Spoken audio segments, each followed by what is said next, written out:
I now recognize myself with 5 minutes of questioning. The DFC certainly has demonstrated its ability and its effectiveness to use our taxpayer money very wisely.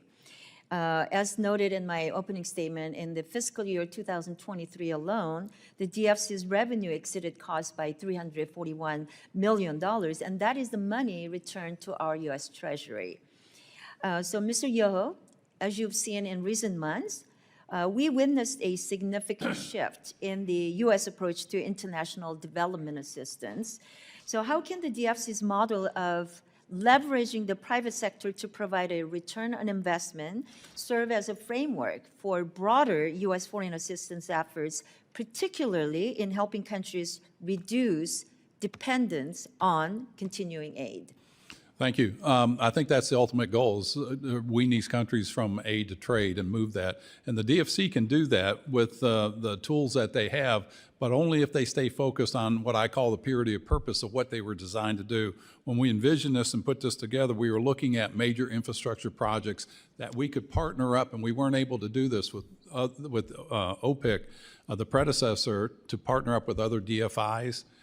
From other countries, or to bring in that private equity. And what they needed to have an investment vehicle that we could come to the table first with.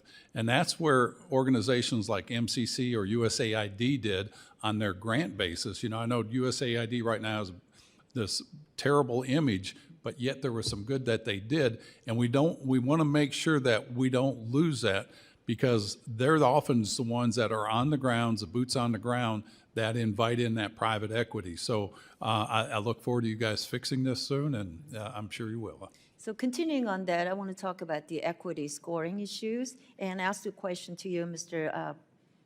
Mossbacher. Mossbacher.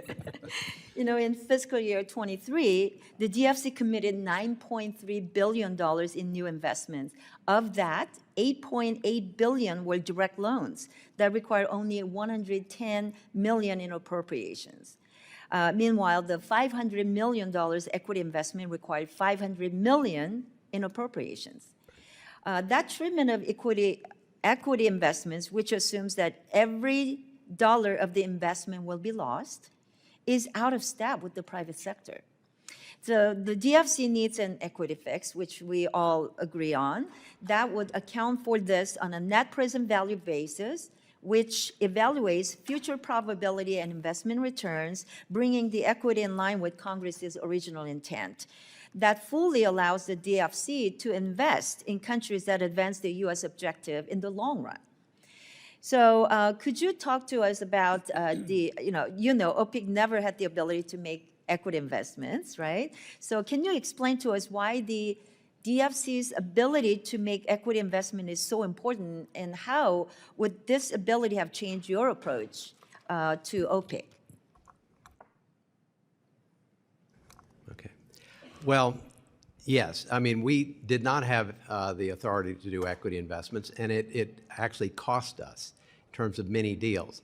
Even going into private equity funds, which OPIC did for years as senior secured debt, we were sort of the skunk at the party, because when you exited those funds, OPIC came out first, got its principal back plus interest before any of the other investors got a return. And so it was not well received internationally, and many who were our allies did not like to be in funds with us. Today, I would say equity is even more important than it was back then.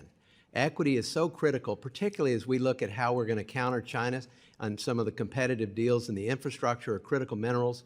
We have to have access to equity authority that's treated on a net present value basis. The way I've always explained equity is, or the issue of how to account for it on a net present value basis, is say it's a little bit like a $100 loan at the bank. The bank has a loan loss reserve. That loan loss reserve gives you some sense of what's the probability that that loan's going to default or go off the ditch. We could use a small portion of funds as subsidy, it's called in this context, to cover loans or cover investments that, frankly, will probably turn out to be very productive. But the lack of capacity, because we have to charge these on a dollar-for-dollar basis, is a huge impediment to our performing at that level. I'd just say one more thing. When Ted and the group put the BUILD Act together, we thought it would be with a $60 billion maximum contingent liability. We thought up as much as 35% of that $60 billion could be invested in equity. That's in the bill.